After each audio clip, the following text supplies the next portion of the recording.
Thinking Aloud. Conversations on the leading edge of knowledge and discovery with psychologist Jeffrey Mishlove.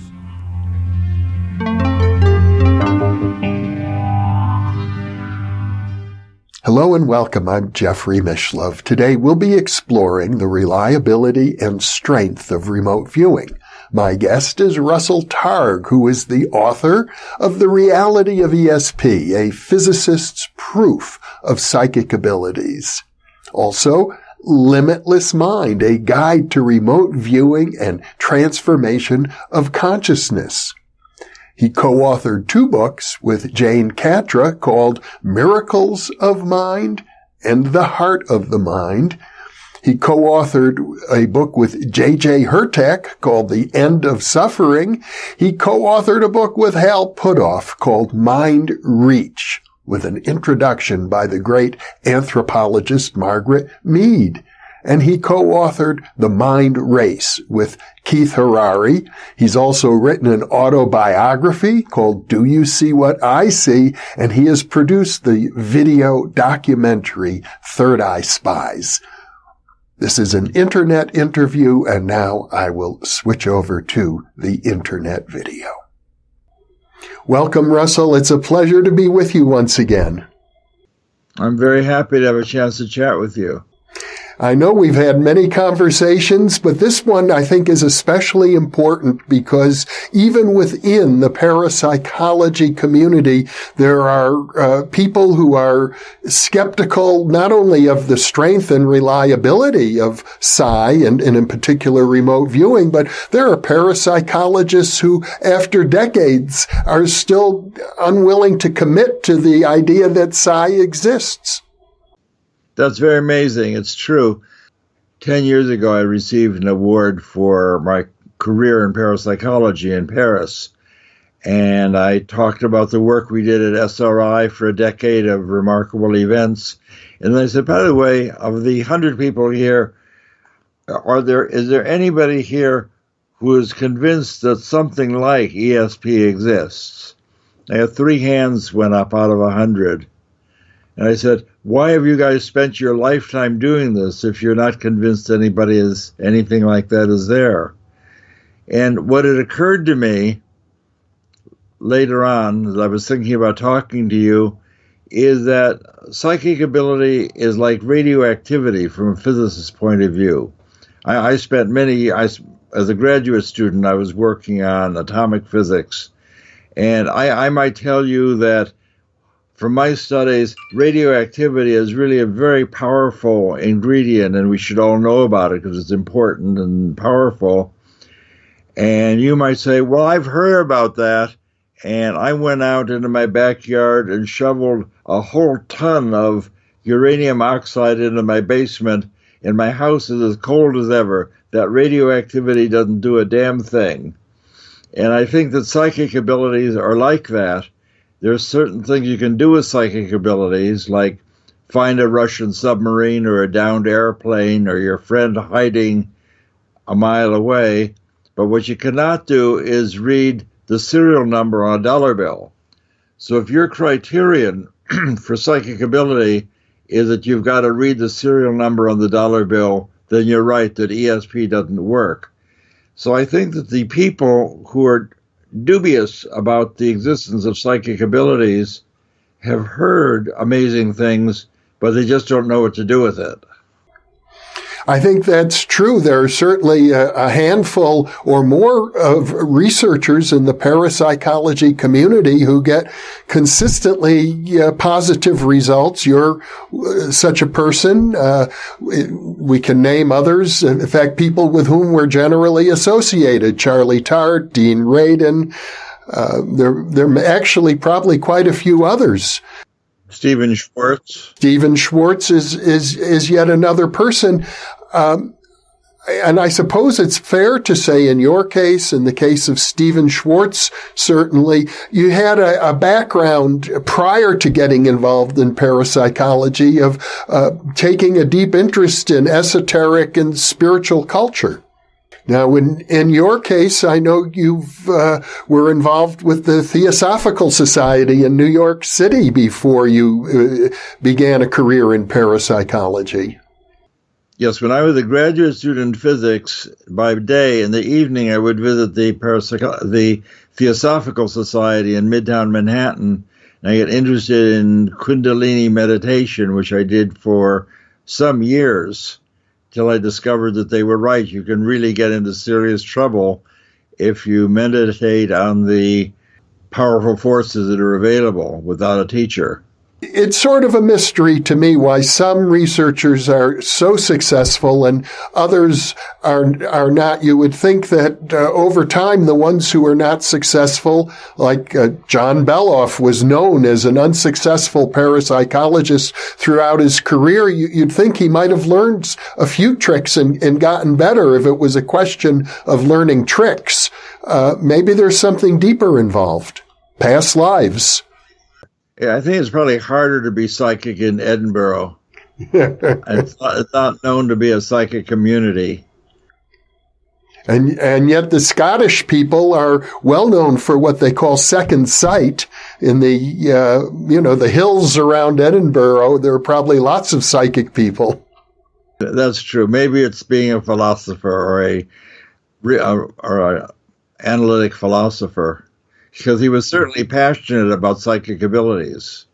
John Beloff was not a skeptic. He was an interested researcher. He just didn't have any success.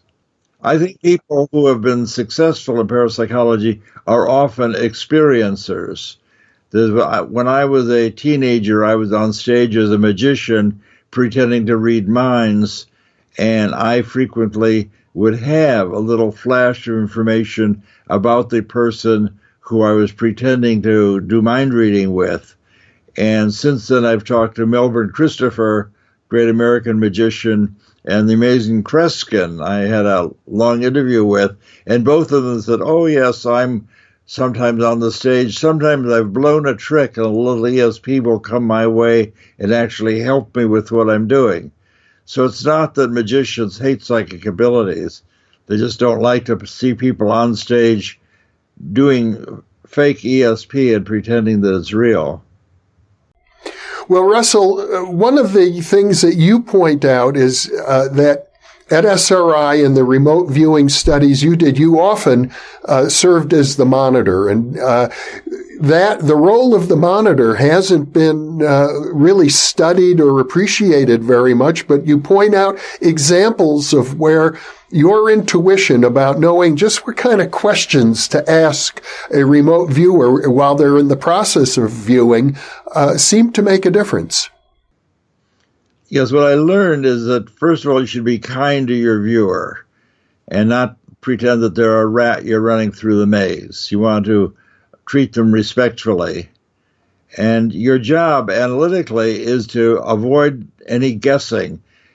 If we're doing an experiment where my partner is hidden somewhere in the Bay Area, there's a great tendency to say, I see where he is. He's at Macy's, or he's at the mall, or he's some other place. And my job as an interviewer is to say respectfully, let's start that over.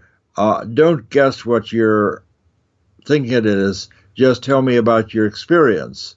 So getting people to give up guessing and grasping is a very important element. And this is not a new age idea.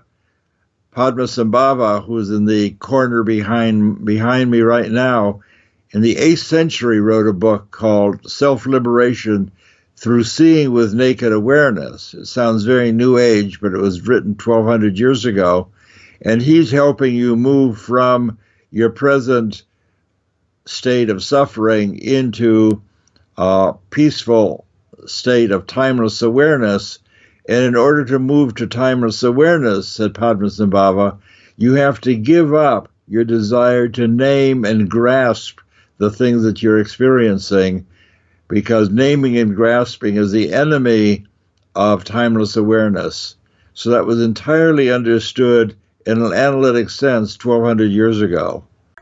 Let me ask you, Russell, when did you start studying these ancient scriptures with all of their references to things like timeless awareness? Well, I was reading the Theosophical materials and Kundalini meditation in my early 20s. I was a graduate student, and I would my first trip to the Theosophical Society was to hear a lecture on Bridie E. Murphy, so that would have been 1954. So I have a long history with Theosophical Society, but it really was not until the teachings of Longchen Rabjan became to be published at the turn of this century. For a long time, the teaching of Longchen Rabjan were considered secret. The Buddhists didn't want to release that because who knows what could happen if it got into the wrong hands.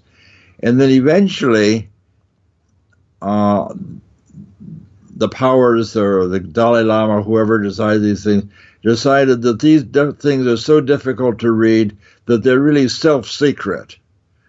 That is, you could put The Basic Space of Phenomena, which is the book that I first read, you could put that on the newsstand, and not a person in 1,000 would be able to make head or tails of that. As it turns out, that particular book is really like a transmission.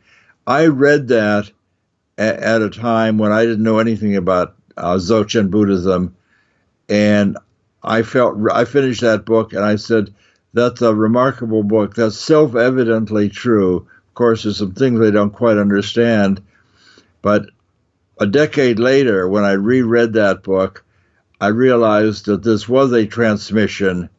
The Lama who introduces the book says, simply having this book in your library is enough for you to receive the transmission of this remarkable volume. And I think that's what I experienced when I first read that 20 years ago. So it was really 20 years ago that I got into Dzogchen Buddhism as a student and a practitioner. So you did a lot of your successful remote viewing experiments well before that. That's right. I was a meditator before that. I had a pretty good idea on how to quiet the mental chatter, and I tried to set a stage so that people were able to do that. And I spent 10 years sitting in the dark. It's as though the CIA paid for my spiritual development by providing a dark place and a routine for me to sit in the dark half a day for a decade, which is what I did, helping people develop their psychic ability. And I began to have a sense for what remote viewing sounds like. If the person is telling me about their experience, I would encourage them when they begin to drift off into what they think this is or what it reminds them of. I would try and take a break or have them make a drawing. But even with people that I worked with a lot, like Hella Hamid, I could even sense her change of voice, which indicated to me that she's in this frame of mind where she gets remarkable remote viewing. So it would seem as if you had an instinctive and intuitive sense about, for example, that people shouldn't try to name things, and this idea of the grasping mentality interfering with remote viewing. Somehow you had a natural grasp of those things. Yes, I understood that, and Ingo Swann, of course, articulated that. Ingo is the one who brought us the idea of analytical overlay being a source of noise. That he was confident of the problems of signal to noise ratio, whereas the job of the psychic is to separate the mental noise from the psychic signal, and it's the job of the interviewer to help keep that happening. Because a viewer knows that he's there to give an answer, but it's not like a test that is struggling to figure out what the answer is not the way to do it. You have to relax and let the answer come to you. And the interviewer has that job of creating the peaceful environment where I instruct the viewer not to tell me where Joe is hiding, but to tell me about the surprising images that come into your awareness regarding where Joe is. And I can then do it. Since I don't know anything, I can do whatever I want to do to try and help you do that. I once got into a security problem, which will amuse you. I was working with one of the remote viewers from the Army who wasn't getting anywhere. This is our first setting. He said, I close my eyes and it's dark. I just don't see anything. And we did that for about 20 minutes. And I just told him, well, in 10 minutes, they're going to be coming back here. And then we'll take you to the place. Why don't you just quiet your mind and visualize what it's going to look like when they come back and we go to this place? Because you're going to then experience it. What do you experience now with regard to where we're going to be when they come back? And then, I can smell the water. There are birds flying around. I can see piers on the dock. And that was entirely correct. And the woman who was typing this up was a security person for our group, and she turned me in for doing precognition where I was supposed to be doing remote viewing. She said Targ was not following instructions. But they got an accurate hit nonetheless because you allowed yourself to be guided by intuition. That's right. We were getting nowhere. You worked with Ingo Swann, you worked with Joe McMoneagle, you worked with Hella Hammett and Pat Price. All of these people were some of the top remote viewers in history. Somebody might well say you were just lucky in getting talented people to work with you. But the interesting thing to me is that in that group, you originally selected Hella Hammett to be a control subject because you had no reason to think she had any remote viewing talent. That's right. It's a very important outcome from our decade. We started with Pat Price, who was a lifetime experienced psychic and did phenomenally accurate descriptions and drawings of distant places. It was just very amazing. Day after day, he would make these accurate drawings. And Ingo Swann, of course, taught us how to do that. And then Ken Kress, who was our contract monitor, said, I want to see somebody who's not a lifetime psychic. Can you find somebody who's never done this before? And I invited Hella to come and work with us. She's a professional photographer, old friend of the family, woman of the world, always willing to try something new. And she thought it was very amusing to be paid for being a psychic for the CIA. It was a whole new departure for her. And on our very first time, she was wearing her remote viewing socks with little eyeballs crocheted onto the toes because she took this all very seriously. And she said, okay, they've gone, what do I do now, Russ? I'm just lying here. What should I do? And I told her to describe her experience, what comes into your mind that's new and unusual. And she described the famous squares within squares of a pedestrian overpass. And that was her very first trial. It was an excellent drawing. It was a kind of archetype of a good remote viewing. And I was able to help her do that through a series, and she eventually caught on quite well and didn't need hardly any guidance at all. And what's interesting is that in her 9 trials, her descriptions were so accurate that she was able to achieve overall significance 10 times greater than the most psychic man in the world. Hella's results were significant at 1 in a million. Pat Price was 1 in 10 to 1 in 100,000. They're both highly significant, remarkable results, but Hella was much more parsimonious in her descriptions, so she often would say very, very little, but what she said was almost always correct, where sometimes Pat would go off on a wild goose chase and significantly miss. And what we found, we became confident then, because of Hella's very good result, that this may not be as unique as we thought. So the CIA then asked us to train up a group of Army people, because the Army was getting embarrassed to have to come to California whenever they needed to find a Russian airplane or a submarine or a kidnapped general or some other thing. They wanted to be able to do it by themselves. So Hal Putoff was my partner. He and I went to a meeting prepared for us where there were 30 Army officers to take part in a remote viewing task. These are all men who were willing to volunteer and contribute their chances of promotion to learn to be reviewers. And we chose 6 of those. And the star of that group was Joe McMoneagle, who was one of the most psychic people we'd ever seen.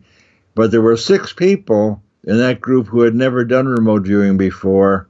And we did 6 trials with each of those, so that each day for 6 days, Hal and the commanding officer, Scotty Colonel Watt, would go hide somewhere, and the person of the day, sitting with me, would just be faced with a piece of paper and me, and say, okay, Scotty and Hal have gone to hide someplace.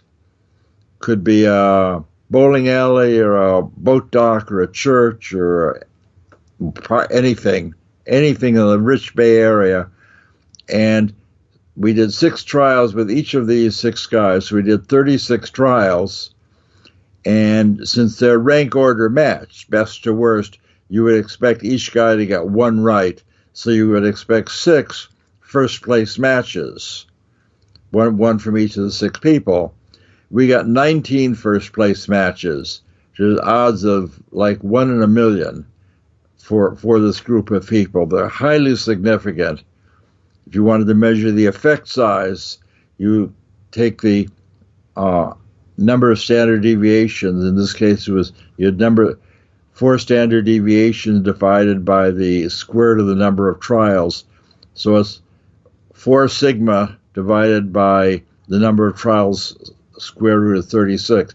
So the effect size is 4 divided by 6, or 2/3. So that's a phenomenally high effect size. It's the effect size of 0.67, which is like 20 times greater than card guessing or Gansfeld, and was really remarkable. People could hardly believe that. And in fact, the program carried on for another decade with these people, seeing effect size in the 0.4 to 0.5 range, which was a new super high ground in psychic ability. And 2 of these very high scores, one came from a group of Army officers who had never done this before, and the other was our control subject. So the control subject and the 6 Army officers are the ones who staked out the new high ground for psychic abilities with people who were inexperienced, off the street, never done this before, and they were showing psychic functioning at least 10 times higher than is normally seen.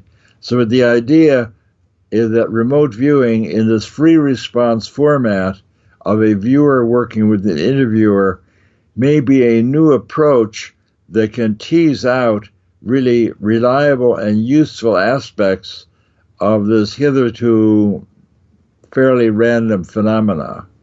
I gather that the 6 Army trainees that you had, I'm calling them trainees, but I gather that you gave them a minimal amount of training. You basically just told them what to do rather than how to do it. That's right. I get a lot of email. People want to take training with me. And I said, I don't do training. I've done a lot of workshops at Esalen where we have a nice time, but basically I am just showing people the moves. That I'm giving them permission to make use of an ability they already have. For example, my former wife, who's now died, was Joan Fisher, and her brother was the world champion, Bobby Fischer, champion of the world. And people were very excited. Well, Joan taught Bobby how to play when when they were children, was she a great chess player? And the answer, Joan had no interest in chess at all. Her job was just to teach her 8-year-old brother, show him the moves, and they say the rest is history. So my job was to show Joe McMoneagle the moves. He had never done this before, but all I had to do is set the stage, tell him that his colonel is hiding somewhere, tell me about the surprising images associated with that, and he drew an architecturally correct drawing of the Stanford Art Museum, a striking, accurate picture, and that was his first ever remote viewing. So my job is not teaching remote viewing, but sort of setting the stage and saying that it's okay and here's how you do it.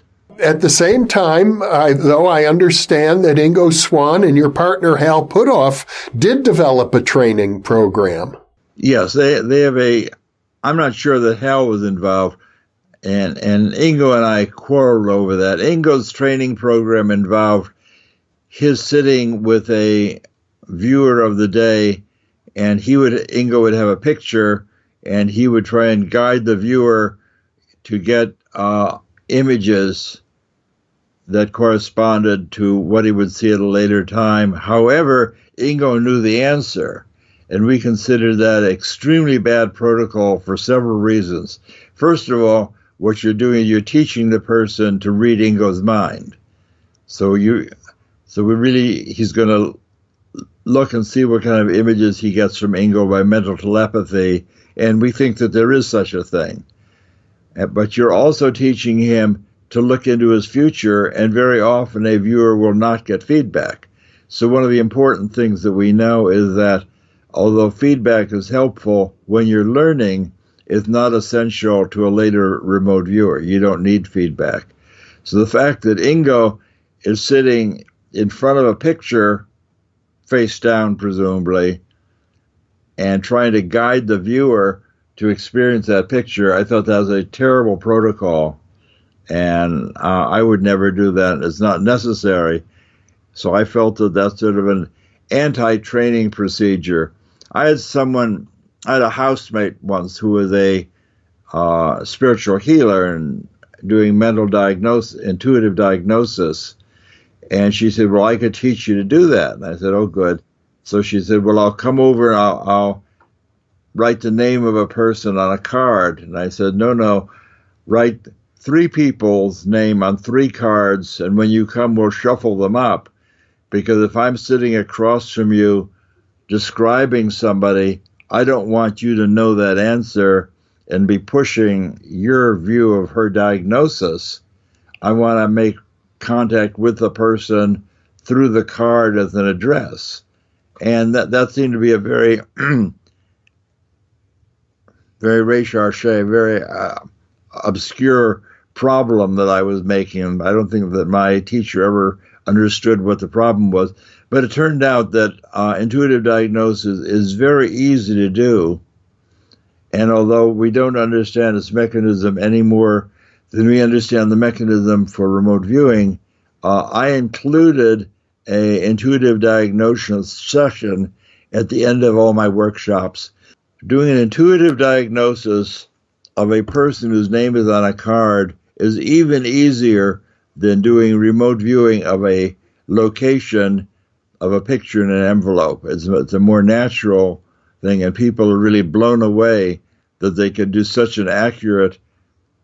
Well, I think that they incorporate the feeling tone of the sick person or the distant person, but that works anomalously well.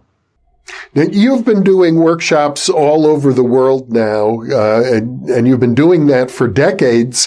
I am under the impression from our conversations that, typically speaking, when you do such a workshop, many, if not most, of the people in the workshop demonstrate successful remote viewing right off the bat.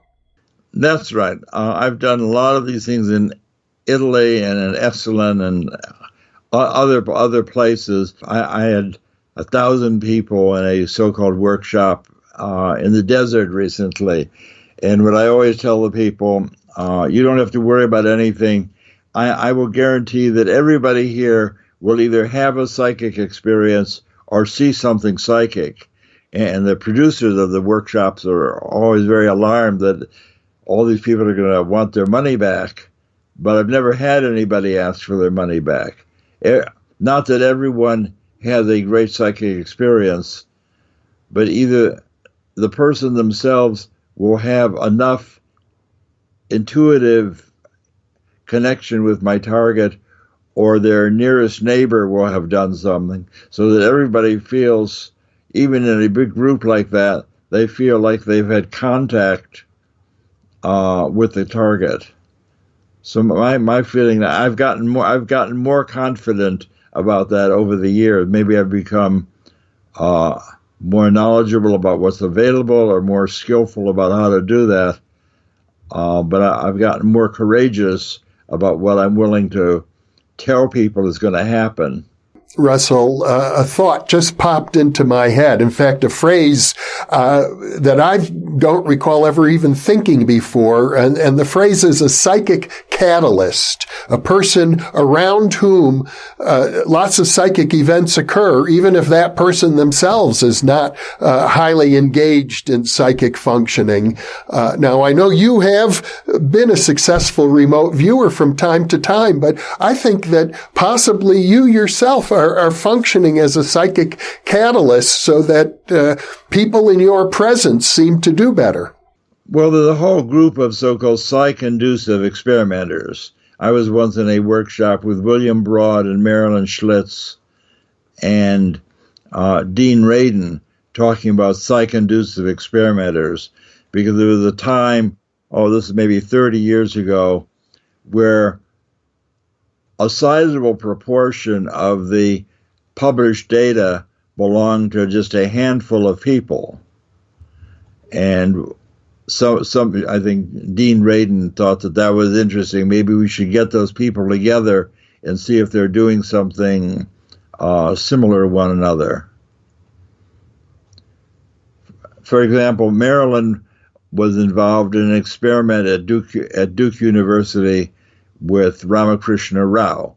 Rao had the idea that maybe a psychic could awaken anesthetized mice.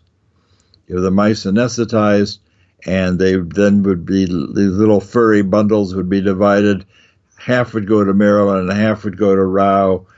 And time after time, Marilyn was much more successful in awakening the white rats. And it seemed obvious to me that the rats would rather wake up and see cheerful, energetic Marilyn than sleepy Ramakrishna Rao, who was an Indian meditator, more asleep than awake, let's say. So the fact that the rats would wake up for Marilyn and not for Rao wasn't even surprising on the face of it. But so a psych-inducive experimenter even is more conducive with rats. Well, and since you mentioned Marilyn Schlitz, I think it would be a service to let our viewers know about the study she did with the avowed skeptic Richard Wiseman in his laboratory, using a setup that he designed, where she served as the running the experiment and got successful results. He tried to run the same experiment, and the results were unsuccessful. Were these staring experiments? Yes.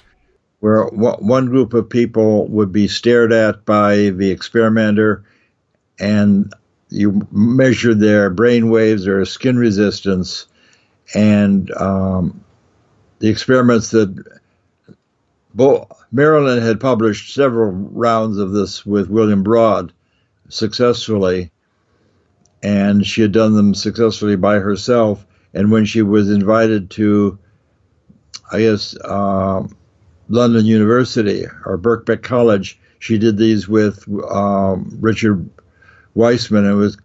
She was again successful, and Wiseman's group failed. That's exactly what happened. And as I recall, the staring was done from a distant location using video monitors, so there was no possibility of any sensory leakage. That's a good humbling experience for people who think that we really know how the world works. let's talk about some of the unusual successes that are possible in remote viewing. I know even though Hella Hammond seemed to perform statistically 10 times better than Pat Price, as I recall, Pat Price was able to read code words from a secured NSA facility, which was used as a target, I gather, by the CIA in some of their experiments, much to the consternation of the NSA. That's right. A very early experiment that we did, Kit Green wanted to see if we could penetrate a facility that he had complete control over. He was confident that nobody in our lab at SRI knew anything about some place. And in fact, the place that, in full disclosure, the place that he had chosen was a log cabin built by one of his colleagues in West Virginia. And that log cabin was just over the hill, as they say, from the Sugar Grove top secret crypto NSA facility using their microwave dishes to spy on the Russians.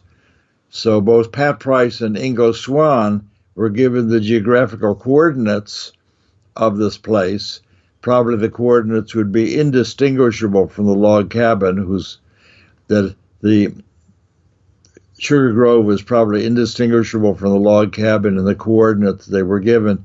But both Pat Price and Ingo described the Sugar Grove great listening post with the big microwave dishes and government buildings. And Price went on to describe down in the basement is where the action is. He said there's a row of green filing cabinets.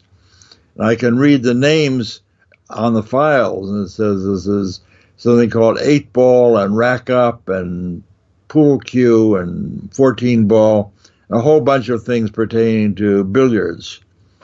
And that's what I get. That's what he, together with some other words that I can't remember right now.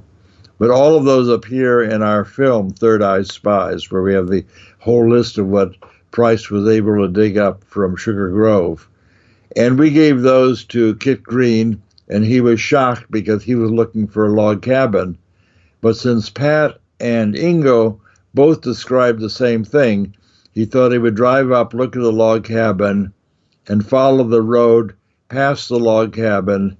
There was a guarded gate, and he's CIA, so he could go through the guarded gate. And he then saw the big dishes that the two psychics described, and then he asked inside at the appropriate security place, do you have something here called rack up and 8-ball and cue ball? And they said, oh my God, those are the code names of some top secret programs that are described down in the files in the basement, the green filing cabinets. And Kit Green got to see the green filing cabinets. So it's as though Pat Price went to the coordinates, and as he described it, from 5,000 feet, he could see the cabin, but who cares about a log cabin?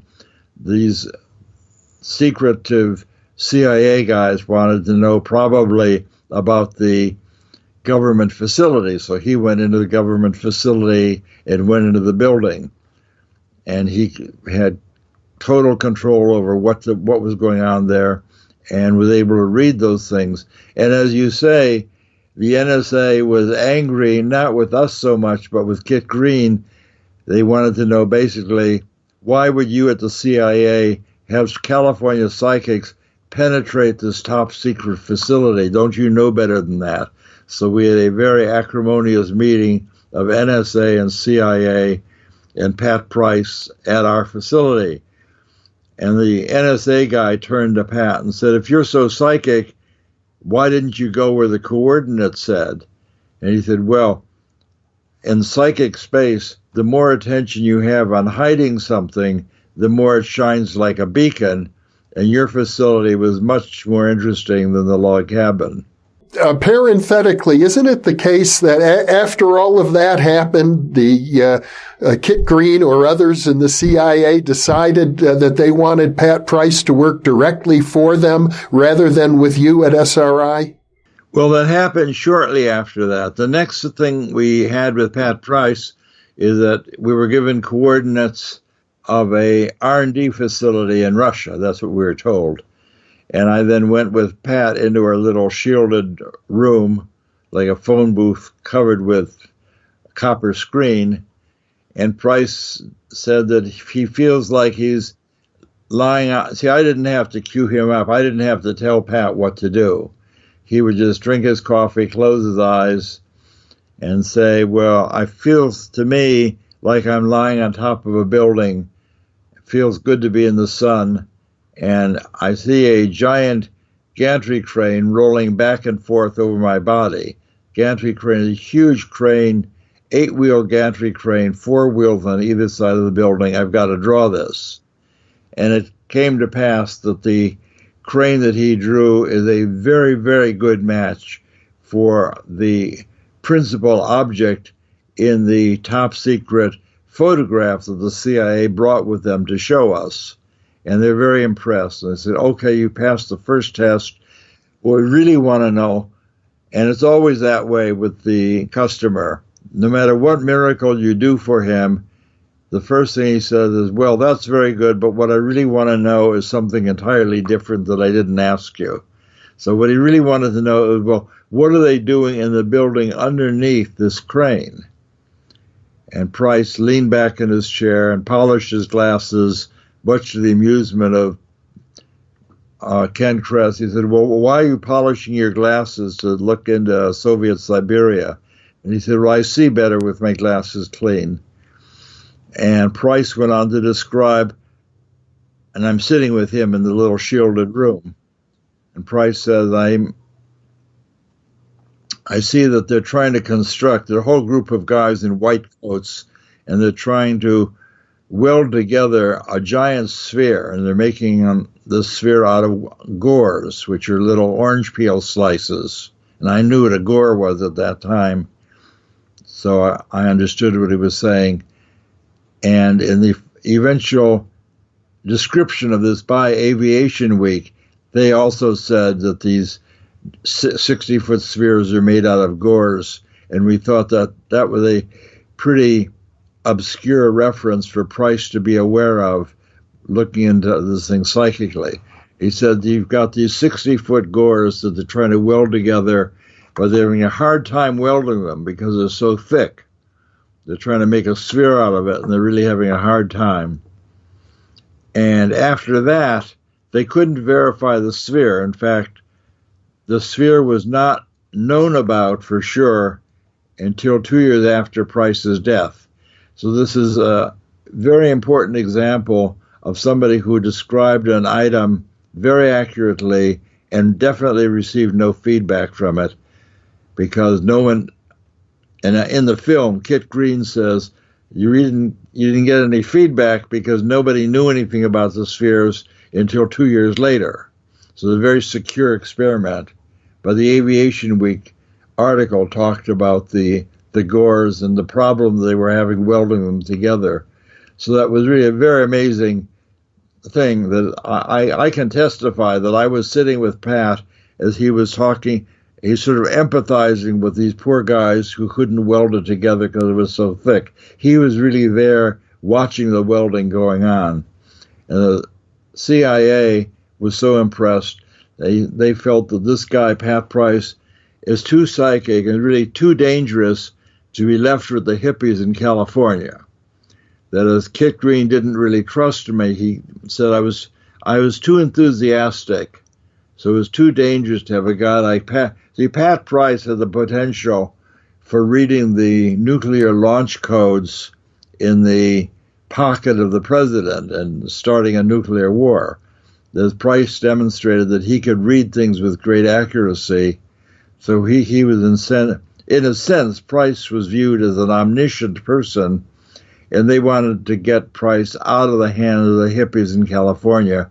And they brought him to Washington to work directly for Kit Green at the CIA at headquarters. They pretended he was a farmer. They gave him a farm to operate, and we visited him in his overalls and straw hat, sweeping up the hay. Well, I suppose you could say in a kind of perverse way that Pat Price did you a big favor by dying when he did, because that offered the rather conclusive proof that remote viewing can be successful in the absence of feedback. Well, it was a high price to pay, because we really liked Price very much. He was a very amiable, friendly guy. But certainly his death demonstrated that unequivocally. This feedback is helpful for a person learning to do the trick, but Price demonstrated, and other people also have not gotten feedback, but the Price case, but nobody died. Nobody is the case where they died before feedback. The Pat Price case is one that you focus on extensively in your documentary, Third Eye Spies, and you certainly leave it as an open question as to whether there was some foul play or nefarious activity of some sort involved in his death. And since we're talking about the strength and reliability of remote viewing, it makes me wonder, and I've heard other people wonder, if a remote viewer gets too good, does that mean that they're going to become a pawn in somebody else's game, or that their life might be in danger? If they're too good and they're working for the CIA, they certainly could be in danger. Because from making the film, we had dozens of hours of film with Ken Kress talking about Price, and it became clear that having an omniscient psychic working for them was very frightening. That is, the CIA does their life's work over secrecy, and with Price around, there were no secrets. Now, the problem with Price was that we eventually learned that Price was an enthusiastic Scientologist, which we knew, and he was sending each day's top secret remote viewing narrative, he was sending that to his Scientology auditor back at the Mother Church. We now know that because that was released 2 years later when the government broke into the Scientology looking for other things. Now, if Price was handing this information over in the very beginning, Price was a smart man, but he was not a trained spy. So if he was meeting with the Scientologists or having regular phone calls with them or communicating in some other way by mail, it's very likely, in my opinion, the CIA knew about that, because he was doing top secret spying on foreign embassies for the CIA, and Price was uncleared. So that whole setup was very peculiar. They had Farmer Price out in the pasture coming into headquarters every day, spying on the Libyan embassy, looking for the code room, doing all sorts of other, looking for drug dealers, all sorts of amazing things. All this without a clearance. And he was handing in that information daily to the Scientologists. My guess is, uninformed guess, is that the CIA must have known that after a few weeks of surveillance. It must have been obvious to them. They then had a problem. What do we do when Superman is actually a double agent? The psychic man who can see anything is also working for the Scientologists. That's a big problem for them. So one question could be, could the Scientologists have killed him because they were too nervous about what he was able to do psychically? Or the Russians could have killed him because he was a dangerous asset. Or he could have died because he had a heart attack. And we don't know the answer to that. We've no privileged information. But it's a mystery. with regard to the other talented people you worked with, Ingo Swann, Hella Hammett, Joe McMoneagle, and I'm sure there are a few others who weren't involved at the level that Pat Price was with the CIA. They've all managed to live out their lives without any sort of hint of foul play. So I guess maybe the lesson is you have to be careful who you're working with. That's right. Hella was in no danger. She lived to be 72. She unfortunately died of cancer. Looking back, I now think that 72 is pretty young. Ingo Swann was not really working for the CIA in the way that Price was. So I think if you get in bed with the CIA and become an operative and are read into a lot of top secret funny business the CIA is doing, then you really put yourself in jeopardy, in my opinion. But I don't think that Hella considered herself in danger, nor do I think she was in any danger. It seems to me that the thrust of our discussion, which is based, incidentally, I know, on a paper that you've written recently, which has been submitted to a scientific journal, is that very highly reliable and strong results can be achieved with remote viewing. And you seem to be suggesting that people can do that and work in a research context, or maybe even in the private sector, or maybe even in the military, without necessarily endangering themselves. That's right. What we've shown is that psychic abilities are reliable and strong under the right conditions. It would be incorrect to say that ESP is weak and unreliable. In the end, I trained up 6 Army officers who went back to Fort Meade, Maryland, who started at a psychic Army Corps for the Intelligence Command, for INSCOM, and that went on for a decade. And during their decade, they did 450 tasks for the CIA, DIA, and various other branches. And for DIA, they were called on to do 140 tasks, and they did 30 for the CIA. And that shows that they had satisfied customers. That if your customer keeps coming back for 130 more of what you gave them the first time, it seems like you're doing something pretty reliable. And in fact, the INSCOM report on the first 750 trials they did at Fort Meade, they said that 85% of them showed psychic ability, and half of those were useful in an operational sense. And that's all published. Well, I'm publishing that in my paper, and this was published in Proceedings that Ed May put out in 4 volumes showing the final declassified records of the Stargate program. What it shows is that the innocent, untrained Stargate people, the people at Fort Meade, were learning remote viewing. None of these were famous psychics. These people who came in off the street, and we showed them the move, showed them how to do remote viewing. In the course of a decade, they had 450 tasks that they were asked to do. And these were asked from customers who kept coming back again and again over hundreds of trials for more and more data, including the CIA and the Defense Intelligence Agency. So I think that the evidence is very strong that whatever you think about psychic ability, Army intelligence thought that it was useful for a decade.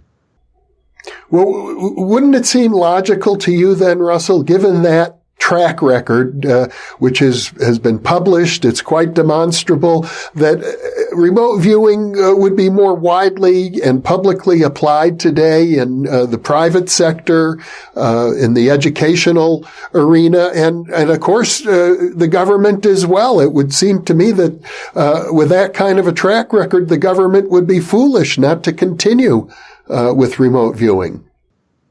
Well, I think it's very likely that the government is continuing to do that. In fact, in the film, Kit Green says that they're probably still doing that. And of the people that I trained, 2 of them were CIA agents who came to see what we're doing. They went back And in the 1970s, this man and woman that I trained were working with Pat Price, as though they had a little remote viewing coffee club at CIA that they were doing tasks. So it's now 40 years past that. It'd be surprising that you didn't have some remote viewing going on in the basement of the CIA. That's what Kit Green says, and I think that that's probably true. In the society at large, there's still in America, it's still not comfortable being psychics. Why aren't there, if psychic abilities are so powerful, why aren't there more psychics? And the answer would be that in America, ESP is forbidden. The psychic ability is considered a sign of mental illness. In places like Iceland or Brazil or Holland, or even Soviet Siberia, psychic abilities are considered ordinary and desirable. For example, in Iceland, where I spent a bit of time, if a small child says, I've been thinking about Grandma, I think Grandma's going to come and see us. In Iceland, the mother would set the table and say, Grandma's probably coming for lunch, maybe we should get ready for her appearance, set the table. In New York, if your kid says, I think Grandma's coming, you say, don't do that silly talk. Grandma's in California, she's not coming. And it's just psychic abilities in Iceland first are honored and considered an important, or in Brazil, they're considered a useful and everyday occurrence. But I think that there's certainly increasing interest in psychic ability. Our film is doing extremely well. The Third Eye Spies, we're very happy about that. I'm glad to hear that, Russell, and I'm very happy to continue to share your experience and your stories with our viewers. I think the bottom line message seems to be that this stuff can work extremely well. There's still some, I suppose a researcher would call it uncontrollable factors. There seems to be, I'll call it the X factor, where some people, for mysterious reasons, such as yourself, are highly successful, and other people who are just as enthusiastic are not. So we have a lot yet to learn, and the best way to learn is to continue to study the phenomena, as far as I'm concerned. Well, Russell, thank you once again for being with me. I hope that we're able to have many more conversations like this to share with our viewers. Well, thank you very much for talking with me, Jeffrey. I'm always happy to chat with you. Likewise, Russell, you're one of my best friends. And thank you so much.